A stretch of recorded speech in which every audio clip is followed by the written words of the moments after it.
Who's to blame for the mortgage industry meltdown? Paul Bishop, a one-time mortgage salesman at World Savings of California, says he warned his bosses of predatory lending practices 3 years before the industry collapsed.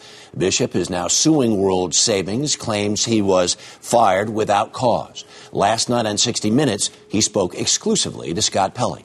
How many times did you refinance? Well, we refinance practically every year. World Salesman convinced Betty to refinance her mortgage 4 times in 4 years.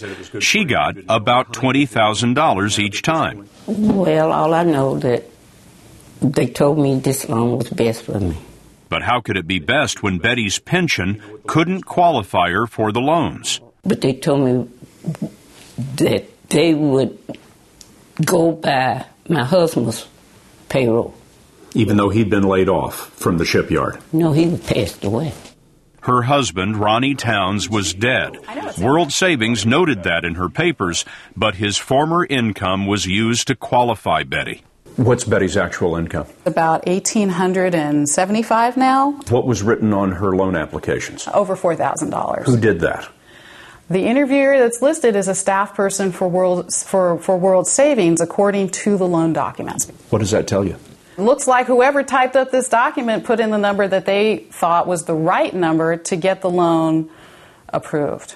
The term was packaged. It had to be packaged correctly when it got to the underwriter. Bishop says a story like Betty's was common here at his former office. He says facts were manipulated on some loan documents to get past company underwriters who approved the loans.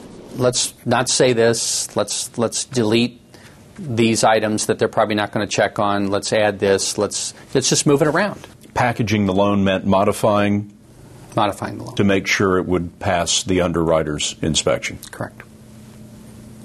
It was one grand wink, wink, nod, nod.